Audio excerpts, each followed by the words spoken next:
अध्याय 13। चेलियां दे पैर धोने। पसाह दे त्योहार दे पहला यीशु ने यह जान के ओ घड़ी आ पहुंची है जदों कि उन्हां नूं इस दुनिया विचों छड्ड के पिता दे कोल जाना है।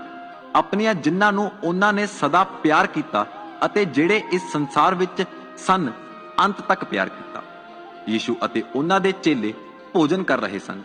शैतान पहला ही शमौन दे पुत्र यहूदा इस्करियोती दे मन विच यह विचार पा चुकिया सी कि ओ यीशु नूं पड़वाए, ये जानदे होए कि पिता ने सब कुछ उन्हां दे हत्थ विच सौंप दिता है अते ओ परमेश्वर कोलों आए हन अते परमेश्वर कोल ही वापस जा रहे हैं। उन्हां ने भोजन तो उठ के अपने बाहरी कपड़े उतार दिते अते एक परना लैके अपने लक दुआले बन लिया। फिर उन्हां ने एक भांडे विच पानी पाया अते अपने चेलियां दे पैर धोने शुरू कर दिते अते नाल ही लक दुआले बन्ने होए परने नाल पैरां नूं पूंजन लगे। जदों ओ शमौन पतरस कोल पहुंचे तां उसने यीशु नूं कहा कि तुसीं मेरे पैर धोवोगे प्रभु जी? यीशु ने उसनूं उत्तर दिता, मैं जो कुछ भी कर रहा हां तू इस वेले समझ नहीं सकदा, पर पिछों समझ जावेगा। पतरस ने उन्हां नूं कहा, तुसीं मेरे पैर कदी भी नहीं धोवोगे। उन्हां ने उत्तर दिता, जेकर तैनूं मैं ना धोवां तां मेरा तेरे नाल कोई भी रिश्ता नहीं है। इस उत्ते शमौन पतरस ने यीशु नूं कहा, फिर तां प्रभु जी मेरे पैर नहीं सगों हत्थ अते सिर भी धो देवो। यीशु ने उसनूं कहा, जो आदमी नहा चुका है उसनूं पैरां तो छुट होर कुछ धोण दी जरूरत नहीं है। वो सारा दा सारा शुद्ध है। तुसीं शुद्ध हो पर सारे नहीं।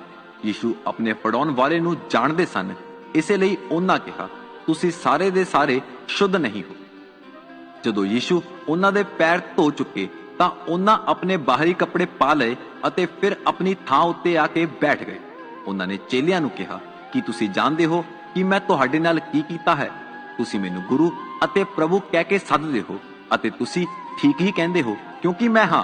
फिर जेकर मैं प्रभु अते गुरु हो के तुहाडे पैर धोते तां तुहानूं भी एक दूजे दे पैर धोणे चाहीदे हन। मैं तुहाडे सामने एक आदर्श रख दिता है, जिस तरह मैं कीता है उस तरह तुसीं भी करो। मैं तुहानूं सच-सच कहंदा हां कि सेवक अपने मालक नालों वड्डा नहीं अते ना भेजिया होया अपने भोजन वाले नालों। जेकर तुसीं ये जानदे हो अते इस अनुसार चलदे हो तां तुसीं धन हो। मैं तुहाडे सारियां दे बारे नहीं बोल रहा। मैं जानदा हां कि मैं किन्हां नूं चुनिया है, पर धर्म ग्रंथां दा वाक भी पूरा होना जरूरी है। जिसने मेरी रोटी खाधी उसने मेरे उत्ते लत चुकी।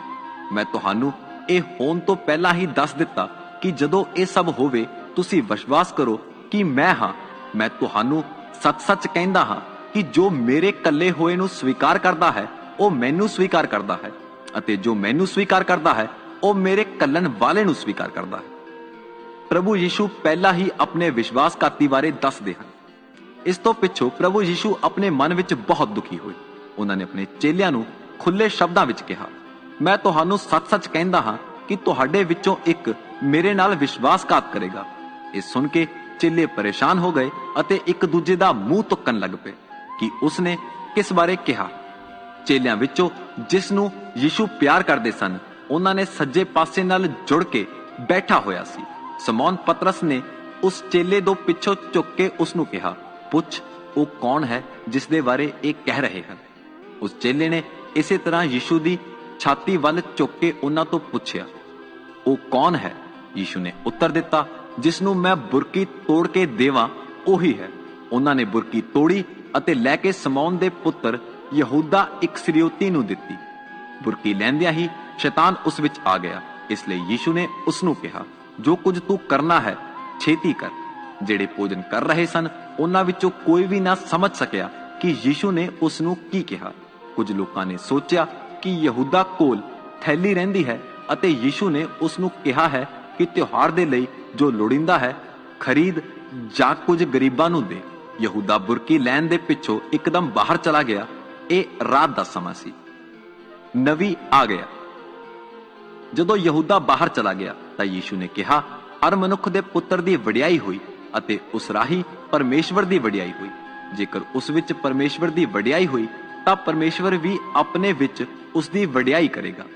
परमेश्वर उसदी वडियाई तुरंत ही करेगा। बच्चों, मैं तुहाडे नाल थोड़ी देर दे लई हां, तुसीं मैनूं लभोगे अते जिस तरह मैं यहूदियां नूं कहा सी उसे तरह हुण तुहानूं कहंदा हां ਜਿੱਥੇ ਮੈਂ ਜਾ ਰਿਹਾ ਹਾਂ ਉੱਥੇ ਤੁਸੀਂ ਨਹੀਂ ਆ ਸਕਦੇ। ਮੈਂ ਤੁਹਾਨੂੰ ਇੱਕ ਨਵੀਂ ਆਗਿਆ ਦਿੰਦਾ ਹਾਂ, ਇੱਕ ਦੂਜੇ ਨਾਲ ਪਿਆਰ ਕਰੋ। ਜਿਸ ਤਰ੍ਹਾਂ ਮੈਂ ਤੁਹਾਨੂੰ ਪਿਆਰ ਕੀਤਾ ਹੈ, ਤੁਸੀਂ ਵੀ ਇੱਕ ਦੂਜੇ ਨਾਲ ਪਿਆਰ ਕਰੋ। ਜੇਕਰ ਤੁਸੀਂ ਇੱਕ ਦੂਜੇ ਨਾਲ ਪਿਆਰ ਰੱਖੋਗੇ ਤਾਂ ਇਸ ਤੋਂ ਸਾਰੇ ਜਾਣਨਗੇ ਕਿ ਤੁਸੀਂ ਮੇਰੇ ਚੇਲੇ ਹੋ। ਪ੍ਰਭੂ ਯੀਸ਼ੂ ਦਾ ਪਤਰਸ ਦੇ ਇਨਕਾਰ ਬਾਰੇ ਅੰਗਮੀ ਵਾਕ। ਸਮੌਨ ਪਤਰਸ ਨੇ ਯੀਸ਼ੂ ਤੋਂ ਪੁੱਛਿਆ, ਪ੍ਰਭੂ ਜੀ ਤੁਸੀਂ ਕਿੱਥੇ ਜਾ ਰਹੇ ਹੋ? ਉਹਨਾਂ ਨੇ ਉੱਤਰ ਦਿੱਤਾ, ਜਿੱਥੇ ਮੈਂ ਜਾ ਰਿਹਾ ਹਾਂ ਇਸ ਵੇਲੇ ਤੁਸੀਂ ਉੱਥੇ ਮੇਰੇ ਪਿੱਛੇ ਨਹੀਂ ਆ ਸਕਦੇ, ਪਰ ਪਿੱਛੋਂ ਆਵੋਗੇ। ਪਤਰਸ ਨੇ ਉਹਨਾਂ ਨੂੰ ਕਿਹਾ, ਪ੍ਰਭੂ ਜੀ ਇਸ ਵੇਲੇ ਮੈਂ ਕਿਉਂ ਨਹੀਂ ਤੁਹਾਡੇ ਪਿੱਛੇ ਆ ਸਕਦਾ? ਮੈਂ ਤਾਂ ਤੁਹਾਡੇ ਲਈ ਆਪਣੀ ਜਾਨ ਵੀ ਵਾਰ ਸਕਦਾ ਹਾਂ। ਯੀਸ਼ੂ ਨੇ ਉੱਤਰ ਦਿੱਤਾ, ਕੀ ਤੂੰ ਆਪਣੀ ਜਾਨ ਮੇਰੇ ਲਈ ਵਾਰ ਸਕਦਾ ਹੈ? ਪਰ ਮੈਂ ਤੈਨੂੰ ਸੱਚ-ਸੱਚ ਕਹਿੰਦਾ ਹਾਂ, ਕੁੱਕੜ ਦੇ ਬਾਂਗ ਦੇਣ ਤੋਂ ਪਹਿਲਾਂ ਤੂੰ 3 ਵਾਰੀ ਮੇਰਾ ਇਨਕਾਰ ਕਰੇਂਗਾ। ਅਧਿਆਇ 14। ਪ੍ਰਭੂ ਯੀਸ਼ੂ ਪਿਤਾ ਕੋਲ ਪਹੁੰਚਣ ਦਾ ਰਾਹ। ਤੁਹਾਡੇ ਦਿਲ ਨਾ ਘਬਰਾਏ, ਪਰਮੇਸ਼ਵਰ ਉੱਤੇ ਭਰੋਸਾ ਰੱਖੋ। ਮੇਰੇ ਉੱਤੇ ਵੀ ਮੇਰੇ ਪਿਤਾ ਦੇ ਘਰ ਵਿੱਚ ਬਹੁਤ ਰਹਿਣ ਵਾਲੀਆਂ ਥਾਵਾਂ ਹਨ। ਜੇਕਰ ਨਾ ਹੁੰਦੀਆਂ ਤਾਂ ਕਿ ਮੈਂ ਤੁਹਾਨੂੰ ਕਹਿੰਦਾ ਕਿ ਮੈਂ ਤੁਹਾਡੇ ਲਈ ਥਾਂ ਤਿਆਰ ਕਰਨ ਲਈ ਜਾ ਰਿਹਾ ਹਾਂ। ਸੋ ਜੇਕਰ ਮੈਂ ਜਾ ਕੇ ਤੁਹਾਡੇ ਲਈ ਥਾਂ ਤਿਆਰ ਕਰਾਂ ਤਾਂ ਫਿਰ ਮੈਂ ਵਾਪਸ ਆਵਾਂਗਾ ਅਤੇ ਤੁਹਾਨੂੰ ਆਪਣੇ ਕੋਲ ਲੈ ਜਾਵਾਂਗਾ, ਤਾਂ ਜੋ ਜਿੱਥੇ ਮੈਂ ਹਾਂ ਤੁਸੀਂ ਵੀ ਹੋਵੋ। ਜਿੱਥੇ ਮੈਂ ਜਾ ਰਿਹਾ ਹਾਂ ਤੁਸੀਂ ਉੱਥੇ ਦਾ ਰਾਹ ਜਾਣਦੇ ਹੋ। ਥੋਮਾ ਨੇ ਯੀਸ਼ੂ ਨੂੰ ਕਿਹਾ, ਪ੍ਰਭੂ ਜੀ ਅਸੀਂ ਤਾਂ ਇਹ ਵੀ ਨਹੀਂ ਜਾਣਦੇ ਕਿ ਤੁਸੀਂ ਕਿੱਥੇ ਜਾ ਰਹੇ ਹੋ, ਤਾਂ ਫਿਰ ਅਸੀਂ ਰਾਹ ਕਿਸ ਤਰ੍ਹਾਂ ਜਾਣ ਸਕਦੇ ਹਾਂ? ਯੀਸ਼ੂ ਨੇ ਉੱਤਰ ਦਿੱਤਾ, ਮੈਂ ਹੀ ਰਾਹ ਹਾਂ, ਮੈਂ ਹੀ ਸੱਤ, ਮੈਂ ਹੀ ਜੀਵਨ ਹਾਂ। ਮੇਰੇ ਤੋਂ ਬਿਨਾਂ ਕੋਈ ਵੀ ਪਿਤਾ ਦੇ ਕੋਲ ਪਹੁੰਚ ਨਹੀਂ ਸਕਦਾ। ਜੇਕਰ ਤੁਸੀਂ ਮੈਨੂੰ ਜਾਣਦੇ ਹੋ ਤਾਂ ਮੇਰੇ ਪਿਤਾ ਨੂੰ ਵੀ ਜਾਣਦੇ ਹੋ। ਹੁਣ ਤੁਸੀਂ ਉਸ ਨੂੰ ਜਾਣਦੇ ਹੋ ਤਾਂ ਉਸ ਦਾ ਦਰਸ਼ਨ ਵੀ ਕਰ ਚੁੱਕੇ ਹੋ। ਫਿਲਿਪੁਸ ਨੇ ਉਹਨਾਂ ਨੂੰ ਕਿਹਾ, ਪ੍ਰਭੂ ਜੀ ਸਾਨੂੰ ਪਿਤਾ ਦੇ ਦਰਸ਼ਨ ਕਰਵਾ ਦਿਓ, ਸਾਡੇ ਲਈ ਇਹੀ ਬਹੁਤ ਹੈ। ਯੀਸ਼ੂ ਨੇ ਉਸ ਨੂੰ ਕਿਹਾ, ਫਿਲਿਪੁਸ ਮੈਂ ਤੁਹਾਡੇ ਨਾਲ ਇੰਨੇ ਸਮੇਂ ਤੋਂ ਹਾਂ, ਫਿਰ ਵੀ ਤੁਸੀਂ ਮੈਨੂੰ ਨਹੀਂ ਜਾਣਿਆ। ਜਿਸ ਨੇ ਮੇਰੇ ਦਰਸ਼ਨ ਕੀਤੇ ਹਨ ਉਸਨੇ ਪਿਤਾ ਦੇ ਦਰਸ਼ਨ ਕੀਤੇ ਹਨ। ਤੂੰ ਕਿਸ ਤਰ੍ਹਾਂ ਕਹਿੰਦਾ ਹੈ ਸਾਨੂੰ ਪਿਤਾ ਦੇ ਦਰਸ਼ਨ ਕਰਵਾਓ? ਕੀ ਤੁਸੀਂ ਵਿਸ਼ਵਾਸ ਨਹੀਂ ਕਰਦੇ ਕਿ ਮੈਂ ਪਿਤਾ ਵਿੱਚ ਹਾਂ ਅਤੇ ਪਿਤਾ ਮੇਰੇ ਵਿੱਚ ਹੈ? ਇਹ ਵਚਨ ਜਿਹੜੇ ਮੈਂ ਤੁਹਾਨੂੰ ਕਹੇ ਹਨ ਇਹ ਮੈਂ ਆਪਣੇ ਵੱਲੋਂ ਨਹੀਂ ਕਹੇ ਹਨ, ਪਿਤਾ ਹੀ ਮੇਰੇ ਵਿੱਚ ਰਹਿ ਕੇ ਆਪਣੇ ਕੰਮ ਕਰਦਾ ਹੈ। ਮੇਰਾ ਵਿਸ਼ਵਾਸ ਕਰੋ ਕਿ ਮੈਂ ਪਿਤਾ ਵਿੱਚ ਹਾਂ ਅਤੇ ਪਿਤਾ ਮੇਰੇ ਵਿੱਚ ਹੈ, ਨਹੀਂ ਤਾਂ ਇਨ੍ਹਾਂ ਕੰਮਾਂ ਦੇ ਕਾਰਨ ਹੀ ਵਿਸ਼ਵਾਸ ਕਰੋ। ਤੁਹਾਨੂੰ ਸੱਚ-ਸੱਚ ਕਹਿੰਦਾ ਹਾਂ ਕਿ ਮੇਰੇ ਉੱਤੇ ਵਿਸ਼ਵਾਸ ਕਰਨ ਵਾਲੇ ਇਹ ਕੰਮ ਕਰਨਗੇ ਜਿਹੜੇ ਮੈਂ ਕਰ ਰਿਹਾ ਹਾਂ, ਸਗੋਂ ਇਹਨਾਂ ਤੋਂ ਵੀ ਵੱਡੇ ਕੰਮ ਕਰਨਗੇ। ਜੋ ਕੁਝ ਤੁਸੀਂ ਮੇਰਾ ਨਾਂ ਲੈ ਕੇ ਮੰਗੋਗੇ ਮੈਂ ਉਹ ਕਰਾਂਗਾ, ਜਿਸ ਨਾਲ ਮੇਰੇ ਵਿੱਚ ਪਿਤਾ ਦੀ ਵਡਿਆਈ ਹੋਵੇਗੀ। ਜੇਕਰ ਤੁਸੀਂ ਮੇਰਾ ਨਾਂ ਲੈ ਕੇ ਮੇਰੇ ਤੋਂ ਕੁਝ ਵੀ ਮੰਗੋਗੇ ਤਾਂ ਮੈਂ ਉਹ ਕਰਾਂਗਾ। ਪਵਿੱਤਰ ਆਤਮਾ ਦੇ ਲਈ ਵਚਨ। ਜੇਕਰ ਤੁਸੀਂ ਮੈਨੂੰ ਪਿਆਰ ਕਰਦੇ ਹੋ ਤੁਸੀਂ ਮੇਰੀ ਆਗਿਆਵਾਂ ਦਾ ਪਾਲਣ ਕਰੋਗੇ। ਮੈਂ ਪਿਤਾ ਨੂੰ ਬੇਨਤੀ ਕਰਾਂਗਾ ਅਤੇ ਉਹ ਤੁਹਾਨੂੰ ਦੂਜਾ ਮਦਦਗਾਰ ਦੇਵੇਗਾ ਕਿ ਉਹ ਸਦਾ ਤੁਹਾਡੇ ਨਾਲ ਰਹੇ, ਅਰਥਾਤ ਸੱਤ ਦਾ ਆਤਮਾ, ਜਿਸ ਨੂੰ ਸੰਸਾਰ ਪ੍ਰਾਪਤ ਨਹੀਂ ਕਰ ਸਕਦਾ, ਕਿਉਂਕਿ ਨਾ ਤਾਂ ਸੰਸਾਰ ਨੂੰ ਦੇਖਦਾ ਹੈ ਅਤੇ ਨਾ ਹੀ ਜਾਣਦਾ ਹੈ, ਪਰ ਤੁਸੀਂ ਉਸ ਨੂੰ ਜਾਣਦੇ ਹੋ ਕਿਉਂਕਿ ਉਹ ਤੁਹਾਡੇ ਨਾਲ ਰਹਿੰਦਾ ਹੈ ਅਤੇ ਤੁਹਾਡੇ ਵਿੱਚ ਹੋਵੇਗਾ। ਮੈਂ ਤੁਹਾਨੂੰ ਅਨਾਥ ਨਹੀਂ ਛੱਡਾਂਗਾ, ਮੈਂ ਤੁਹਾਡੇ ਕੋਲ ਆ ਰਿਹਾ ਹਾਂ। ਥੋੜਾ ਚਿਰ ਹੋਰ ਹੈ, ਫਿਰ ਸੰਸਾਰ ਮੈਨੂੰ ਕਦੇ ਨਹੀਂ ਦੇਖੇਗਾ, ਪਰ ਤੁਸੀਂ ਮੈਨੂੰ ਦੇਖੋਗੇ। ਮੈਂ ਜਿਉਂਦਾ ਹਾਂ ਇਸ ਲਈ ਤੁਸੀਂ ਵੀ ਜੀਓਗੇ। ਉਸ ਦਿਨ ਤੁਸੀਂ ਜਾਣੋਗੇ ਕਿ ਮੈਂ ਪਿਤਾ ਵਿੱਚ ਹਾਂ, ਤੁਸੀਂ ਮੇਰੇ ਵਿੱਚ ਹੋ ਅਤੇ ਮੈਂ ਤੁਹਾਡੇ ਵਿੱਚ ਹਾਂ। ਜੋ ਮੇਰੀ ਆਗਿਆਵਾਂ ਨੂੰ ਮੰਨਦਾ ਹੈ ਅਤੇ ਉਹਨਾਂ ਉੱਤੇ ਚੱਲਦਾ ਹੈ ਉਹੀ ਹੈ ਜੋ ਮੈਨੂੰ ਪਿਆਰ ਕਰਦਾ ਹੈ। ਉਸ ਨੂੰ ਮੇਰੇ ਪਿਤਾ ਪਿਆਰ ਕਰੇਗਾ ਅਤੇ ਮੈਂ ਆਪਣੇ ਆਪ ਨੂੰ ਉਸ ਉੱਤੇ ਪ੍ਰਗਟ ਕਰਾਂਗਾ। ਯਹੂਦਾ ਇਸ਼ਕਰਿਓਤੀ ਨਹੀਂ ਨੇ ਯੀਸ਼ੂ ਤੋਂ ਪੁੱਛਿਆ, ਪ੍ਰਭੂ ਜੀ ਇਹ ਕੀ ਗੱਲ ਹੈ, ਤੁਸੀਂ ਸਾਡੇ ਉੱਤੇ ਆਪਣੇ ਆਪ ਨੂੰ ਪ੍ਰਗਟ ਕਰੋਗੇ ਪਰ ਬਾਕੀ ਸੰਸਾਰ ਉੱਤੇ ਨਹੀਂ? ਯੀਸ਼ੂ ਨੇ ਉਸ ਨੂੰ ਉੱਤਰ ਦਿੱਤਾ, ਜੋ ਕੋਈ ਮੈਨੂੰ ਪਿਆਰ ਕਰੇਗਾ ਉਹ ਮੇਰੇ ਉਪਦੇਸ਼ ਨੂੰ ਵੀ ਮੰਨੇਗਾ। ਫਿਰ ਮੇਰਾ ਪਿਤਾ ਉਸ ਨੂੰ ਪਿਆਰ ਕਰੇਗਾ ਅਤੇ ਅਸੀਂ ਉਸ ਦੇ ਕੋਲ ਆਵਾਂਗੇ ਤੇ ਉਸ ਦੇ ਨਾਲ ਰਹਾਂਗੇ। ਪਰ ਜੋ ਮੈਨੂੰ ਪਿਆਰ ਨਹੀਂ ਕਰਦਾ ਉਹ ਮੇਰੇ ਵਚਨਾਂ ਨੂੰ ਵੀ ਨਹੀਂ ਮੰਨਦਾ। ਇਹ ਵਚਨ ਜੋ ਤੁਸੀਂ ਸੁਣ ਰਹੇ ਹੋ ਮੇਰੇ ਨਹੀਂ, ਇਹ ਮੇਰੇ ਭੇਜਣੇ ਵਾਲੇ ਮੇਰੇ ਪਿਤਾ ਦੇ ਨੇ। ਤੁਹਾਡੇ ਨਾਲ ਰਹਿੰਦਿਆਂ ਹੋਇਆਂ ਹੀ ਮੈਂ ਇਹ ਗੱਲਾਂ ਤੁਹਾਨੂੰ ਦੱਸ ਦਿੱਤੀਆਂ ਹਨ, ਪਰ ਫਿਰ ਮਦਦਗਾਰ ਅਰਥਾਤ ਪਵਿੱਤਰ ਆਤਮਾ, ਜਿਸ ਨੂੰ ਪਿਤਾ ਮੇਰੇ ਨਾਂ ਉੱਤੇ ਕੱਲੇਗਾ, ਉਹ ਤੁਹਾਨੂੰ ਇਹ ਸਾਰੀਆਂ ਗੱਲਾਂ ਸਿਖਾਵੇਗਾ ਅਤੇ ਇਹ ਸਭ ਜੋ ਕੁਝ ਮੈਂ ਤੁਹਾਨੂੰ ਕਿਹਾ ਹੈ ਯਾਦ ਕਰਵਾਵੇਗਾ। ਮੈਂ ਸ਼ਾਂਤੀ ਤੁਹਾਨੂੰ ਦੇ ਰਿਹਾ ਹਾਂ, ਆਪਣੀ ਸ਼ਾਂਤੀ ਤੁਹਾਨੂੰ ਦੇ ਰਿਹਾ ਹਾਂ। ਮੈਂ ਤੁਹਾਨੂੰ ਇਸ ਤਰ੍ਹਾਂ ਨਹੀਂ ਦਿੰਦਾ ਜਿਸ ਤਰ੍ਹਾਂ ਕਿ ਸੰਸਾਰ ਦਿੰਦਾ ਹੈ। ਤੁਹਾਡਾ ਦਿਲ ਨਾ ਘਬਰਾਏ ਅਤੇ ਨਾ ਤੁਸੀਂ ਡਰਨਾ। ਤੁਸੀਂ ਸੁਣਿਆ ਹੈ ਕਿ ਮੈਂ ਤੁਹਾਨੂੰ ਕਿਹਾ ਹੈ, ਮੈਂ ਜਾ ਰਿਹਾ ਹਾਂ ਅਤੇ ਫਿਰ ਤੁਹਾਡੇ ਕੋਲ ਆ ਰਿਹਾ ਹਾਂ। ਜੇਕਰ ਤੁਸੀਂ ਮੈਨੂੰ ਪਿਆਰ ਕਰਦੇ ਤਾਂ ਤੁਸੀਂ ਖੁਸ਼ ਵੀ ਹੁੰਦੇ ਕਿ ਮੈਂ ਪਿਤਾ ਕੋਲ ਜਾ ਰਿਹਾ ਹਾਂ, ਕਿਉਂਕਿ ਪਿਤਾ ਮੇਰੇ ਤੋਂ ਮਹਾਨ ਹੈ। ਹੁਣ ਤੁਹਾਨੂੰ ਇਹ ਸਭ ਹੋਣ ਤੋਂ ਪਹਿਲਾਂ ਹੀ ਦੱਸ ਦਿੱਤਾ ਹੈ, ਤਾਂ ਜੋ ਜਦੋਂ ਇਹ ਹੋਵੇ ਤੁਸੀਂ ਵਿਸ਼ਵਾਸ ਕਰੋ।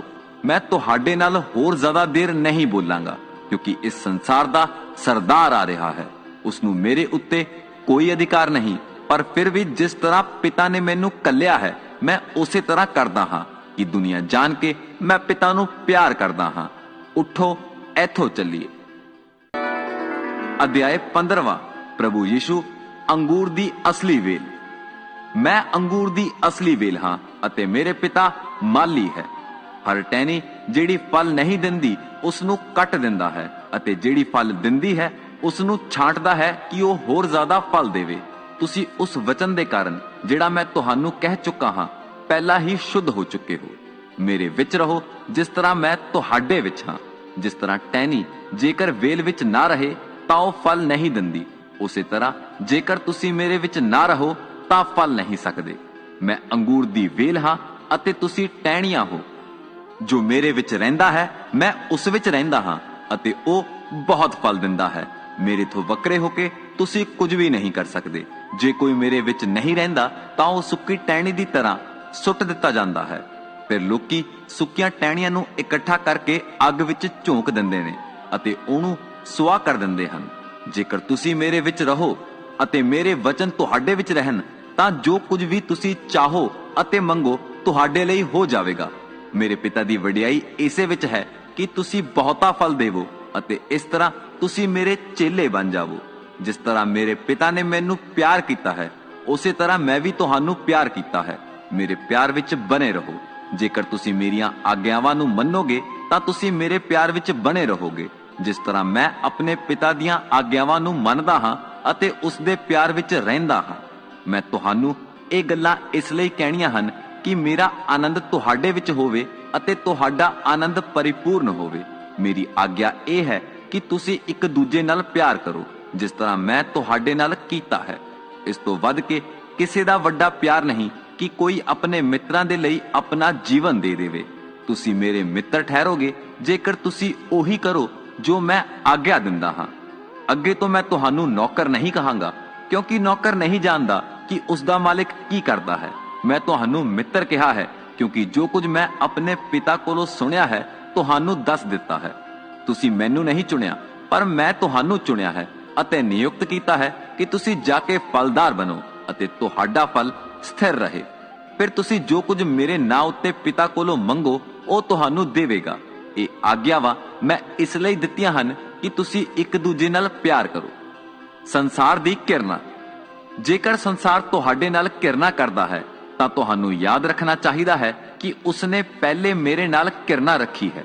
ਜੇਕਰ ਤੁਸੀਂ ਸੰਸਾਰ ਦੇ ਹੁੰਦੇ ਤਾਂ ਸੰਸਾਰ ਤੁਹਾਨੂੰ ਆਪਣਿਆਂ ਵਾਂਗ ਪਿਆਰ ਕਰਦਾ, ਪਰ ਤੁਸੀਂ ਸੰਸਾਰ ਦੇ ਨਹੀਂ ਹੋ। ਮੈਂ ਤੁਹਾਨੂੰ ਸੰਸਾਰ ਵਿੱਚੋਂ ਚੁਣ ਲਿਆ ਹੈ, ਇਸ ਲਈ ਸੰਸਾਰ ਤੁਹਾਨੂੰ ਕਿਰਨਾ ਕਰਦਾ ਹੈ।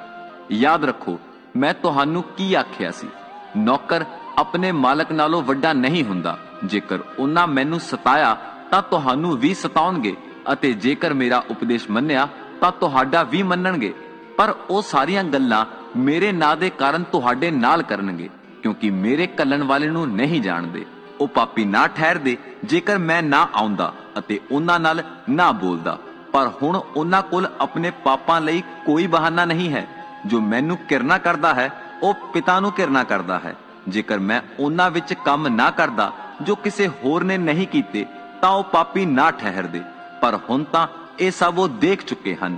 ਪਰ ਫਿਰ ਵੀ ਉਹਨਾਂ ਨੇ ਸਾਨੂੰ ਦੋਹਾਂ ਨੂੰ, ਮੈਨੂੰ ਅਤੇ ਮੇਰੇ ਪਿਤਾ ਨੂੰ ਕਿਰਨਾ ਕੀਤੀ ਹੈ।